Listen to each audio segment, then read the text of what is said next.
to this week's Fireside Chat with Jesse. I am joined today by Blair Dawson, Principal of Sterling Rose Marketing and Communication Solutions. Sorry, I had to say the whole thing, Blair. Thank you. Hi, Jesse. How are you doing? I'm great. How are you doing? Good. We just saw each other earlier this 2 days week, ago. but so I guess this will come out next week. So we just saw each other last week and at the EF Cares golf event. So it's great seeing you again. Always a pleasure. Blair, for those people who haven't had the fortune of meeting you yet, do you mind just kind of introducing yourself and career to date in equipment finance? Sure. So Blair Dawson, I am, 4 or 5 years into the industry. I started at the National Equipment Finance Association with NEFA under Mike Taglia. And really, I had no idea what equipment finance was. And I was lucky enough to know Stephanie Hall personally. And she was just like, you should talk to Mike because there's a job open in marketing and, you're passionate about marketing. Why don't you give him a call?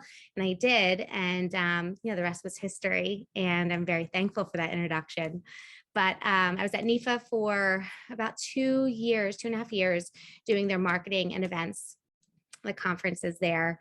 And I left to go to Stripes Leadership under the monitor and Lisa Rafter, which has been amazing. And then started Sterling Rose just mid-May. So just a baby. Oh, come on. So I guess I didn't know that you and Steph were friends prior to NEFA, but those are big shoes to follow, especially when she's like, oh, no, it's okay. Let me introduce you to everyone. And you're just kind of like, what? Yeah. And she had always said like how much she loved the industry, always talked so highly of it and just how much she had like true friendships from work. And then coming in, knowing her, especially during a pandemic, which was great to know her during the pandemic because we weren't meeting anyone in person. So then like having her introduce me to people and her telling people that she and I are best friends in life, not just in work, but we lived across from each other. So that's how we knew each other. We were neighbors and and it was great. Did not know that, but the question I have for you is, did you get her to turn on her camera when she was on Zoom calls making introductions? Did I get her to? Why was she not putting her camera on during COVID? No, she, every time I was on a call with her, she's like, Jesse. I'm like, oh, come on, Steph. You know what? I'm trying to remember even how many calls I even had with her during COVID. Probably very fair. few. I guess you guys are right there. Yeah. I know. We go down the rabbit hole of talking about that probably for a couple hours. So we'll just move on from there. So let's talk about Sterling Rose. If you don't mind, what's it about?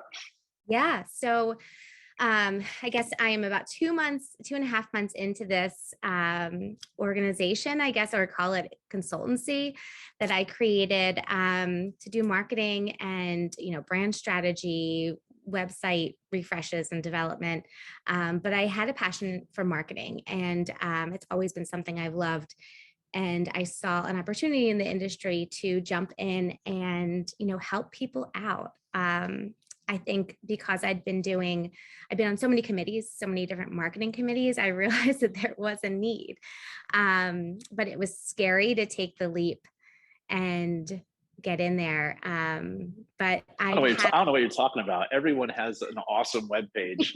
I think everyone used the same one in like 2005. And it's not updated since. Yeah. I was snooping around. I'm like, oh, this one needs a refresh. This one needs a refresh.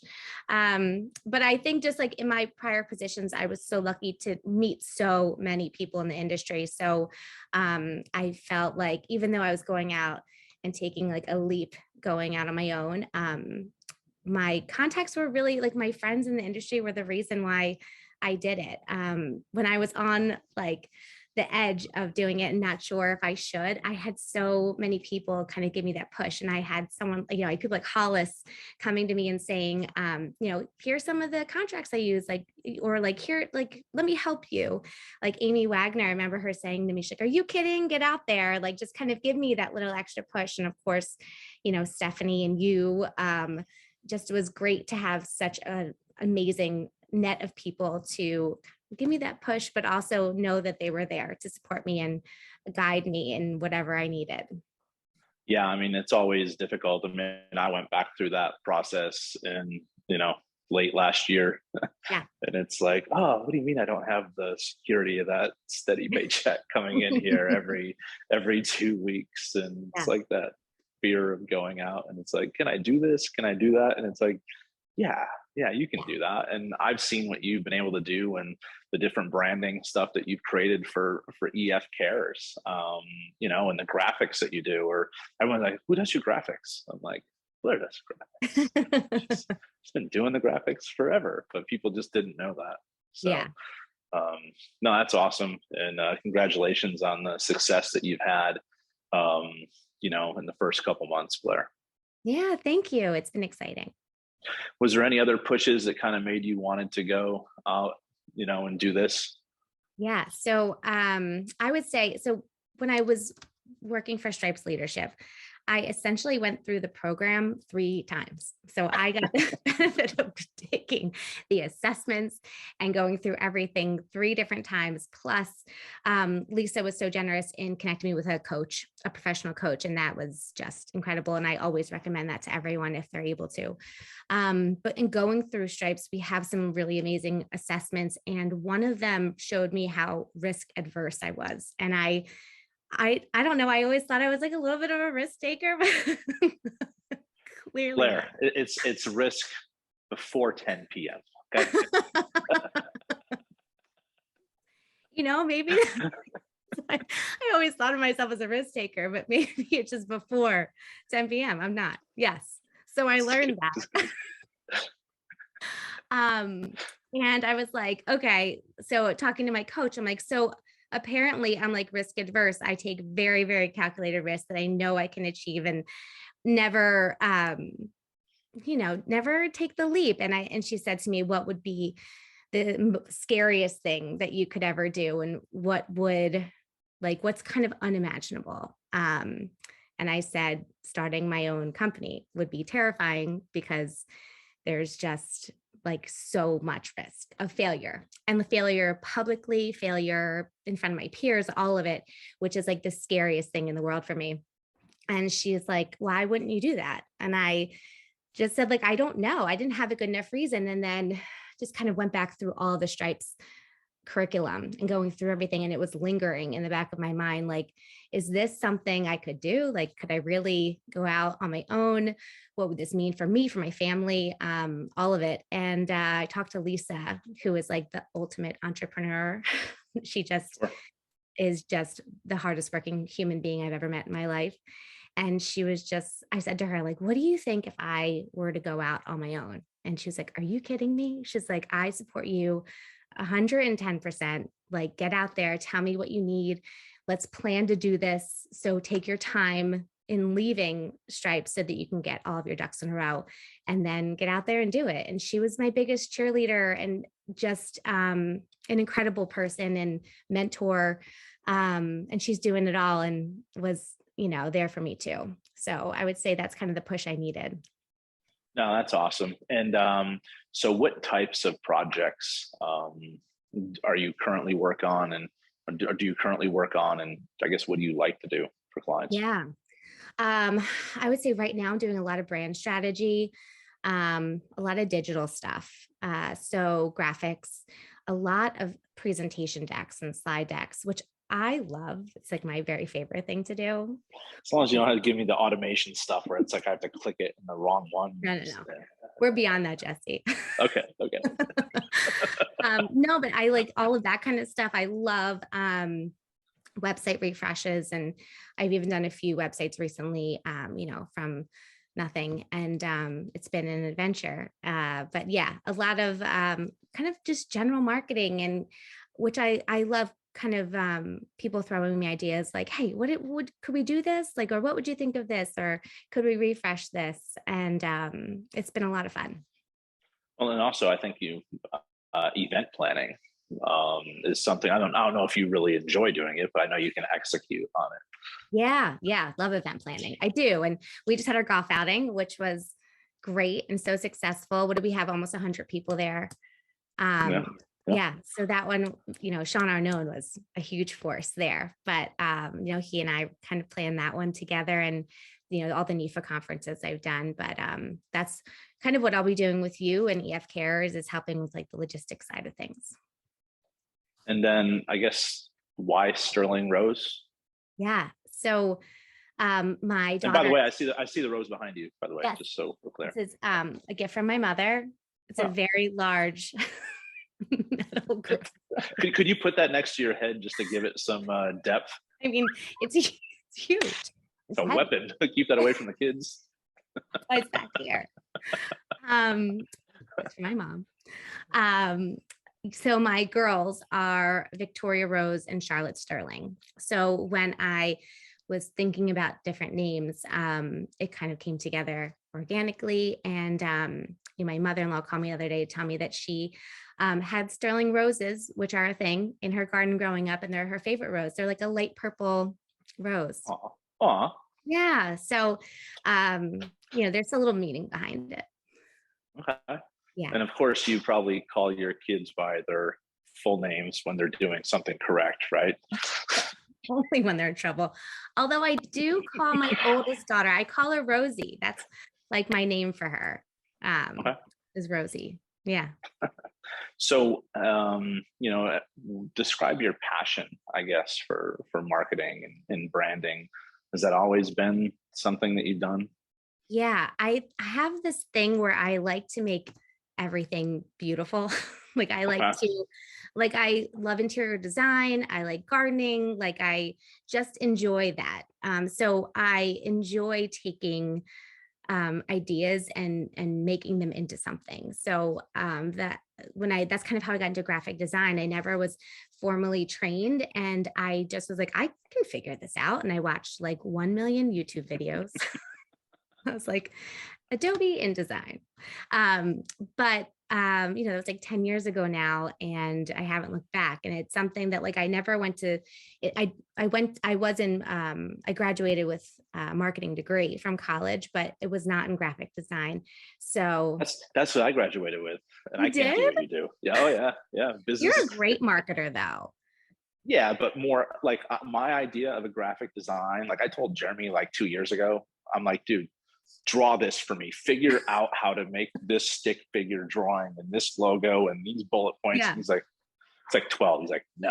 I'm like, what? It can't be that. Like, what are you good for? Yeah, like, come on. You know how much money you can make? Come on. I love it. I'm great at conceptual thinking. Yeah. But as far as like I don't know anything about graphic design, other than the fact that what I would like in my head, I'd love to see on paper. Yeah. But you have a good eye for it, and like you have a good eye for like marketing and all the stuff you do with Equipment Finance Cares. Like that's you. You're driving the like all the knowledge behind it, people.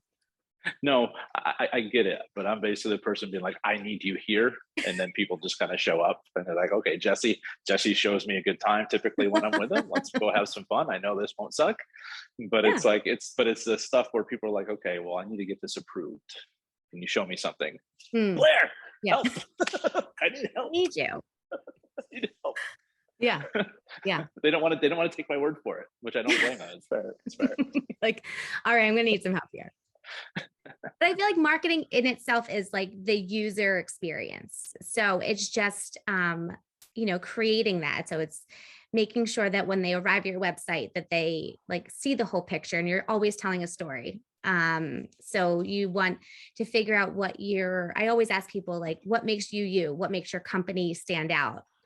And like, what are those things? And it might not be like what your mission statement says, but if it's something like, we should always have it reflect. So I love like, a 360 review. I love like talking to everyone in the company to get a full picture of what they think makes the company tick and where their values are at. and even talking to the customer, like Yeah. what's your experience? Yeah, because that's a Yeah, big that's thing something you might not that realize. that's something that I've been doing where it's like you go in and you kind of, okay, well, what do you think of yourself? Yeah, And they give you here, and it's like, do you mind if I poll your customers to see what they think of you? yeah. They're like, huh, that's weird. So, all right, so let's just have this conversation. We're not going to leave names in this here, but okay. Yeah, it's true though. And it's like kind of that self-awareness that we have as humans, but then it's translating that to your brand and what you really are portraying. So like who you are. And I think a lot of the companies in our industry, there are some that do it really well. Like Amore, I think they do a great job. They like have their brand. Like you always know that their stuff is going to be like that, like neon green and the tiger. And Sure, sure, sure. and there's some that tell the story, and then there's others that you're still trying to figure out like what they're all about. Yeah, right. It's like, huh, Yeah. what does that do? But it's Yeah. also one of those things that as you start to talk to their customers and you see some of the synergies between, it's like, okay, what do you think about this program? We really don't pay a lot of attention. Well, obviously, because your customers don't like it either. So why don't we just scrap that and Yeah. focus on what you do enjoy, because they enjoy the stuff that Yeah. actually works. Yeah. And I think that we all get so busy in the day to day of what we do. And, you have your head down and you're executing. And then you forget to look up to say, like, what is your product and what are you like, what's your story? So I love coming in and having those conversations and kind of keeping everyone on their toes about it. So it's been fun. It really has. And I think my favorite part is getting to work with so many different people in the industry, so many different organizations. Like it's just been so great. People that I really had not known well before, and coming in here and getting to know some pretty awesome people. Yeah, that was going to be my next question in regards to what are your thoughts on the equipment finance space? I mean, you were working for NIFA, um, so you didn't really have to show up as kind of a subcontractor or I guess just a service provider or whatever, like I had to. But you Yeah. were already working there. But what was that like? That first conference?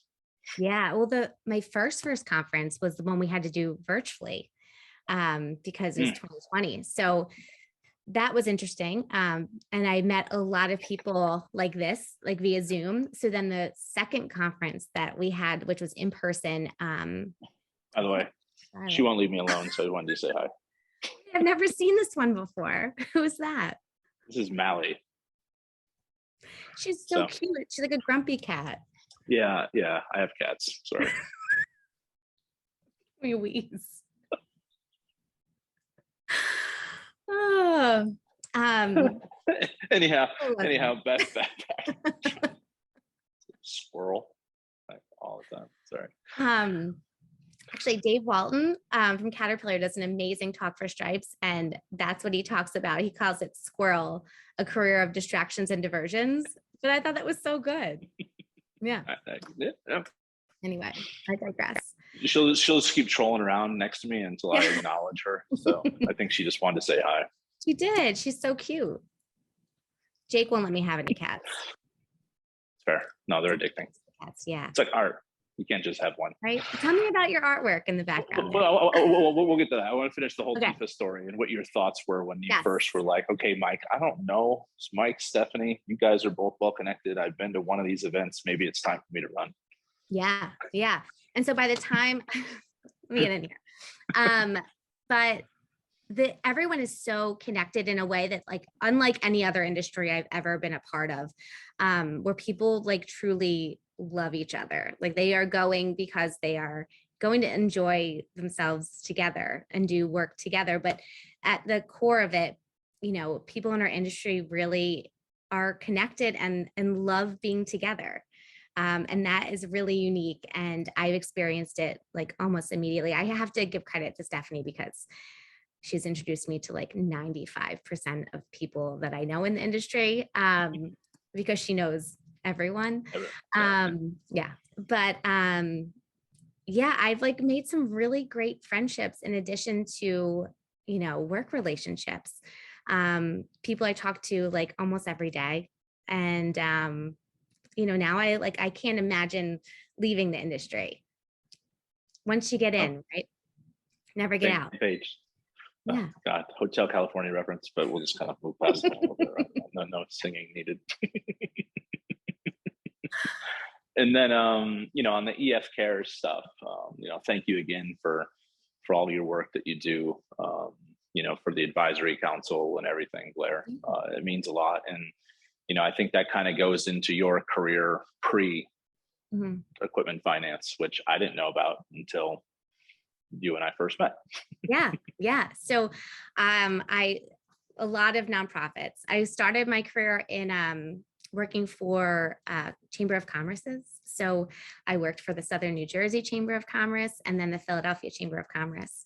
And then from there, I started working at the United Way, which was like my true, like the Chamber of Commerce is like were nonprofits, but they were like 501c6s. And this was like a 501c3. They were like legit. Yeah. And then the United Way was amazing. It was very similar to like how it feels with Equipment Finance Cares, where you're learning about so many other nonprofits in need and, the access that these nonprofits are giving to people, whether it is health related or income related. That's what I love so much about Equipment Finance Cares is that we are like connected with the nonprofits all over the country because of the equipment finance industry and because of the people that, are with us all the time. Sure. And then you see the passion that they have, for these charities and foundations. And it's okay, what else can we do to help drive the awareness and mission? Yeah. And now, talking with a client in California, we're talking about what they're going to do for their giving in December. And I'm like, I know some great nonprofits in your area now because of Equipment Finance Cares. So that's been really cool. Perfect. All right. So back to the art piece here. Tell me more about the art. So I figured it was appropriate that it was a wine glass. It's called Grape Alchemy by Michael Goddard. The guy is hilarious. That's what he does. He draws like grapes, and the thing, he's also the martini guy. So I kind of have that. That's what you have in common with him. Yeah. I may enjoy a martini every now and a lot of them, but it's just a different piece and it's fun. I figured it was like maybe we'll put some of that stuff in here just to I don't really consider myself a cultured person. I may be a snob when it comes to food because that's what I do for a living, but show some class, I suppose. I feel like I always tell you, I think you have champagne taste. You're fancy. Yeah. Every time you tell me that, it's like, who? Let's go back and slap myself. Be like, come on, man. Back to your roots. Back to your roots. So I guess, my final question for you, Blair, is why should someone pick up the phone and call Blair Dawson to do work for them? Number one, because they get to work with me, which is just, so exciting. You're like, please don't say that again. Because of my passion for both the industry and for marketing. I love what I do and who I get to do it for. So I think that at its core, and I'm always kind of like, I am a natural, like, I don't know, like digger. Like I want to know all the information. I want to get into your systems and like understand what makes you tick. And I'm just always curious. So. Perfect. Well, plus you're a lot of fun to be around, just in full transparency too. So yeah, exactly.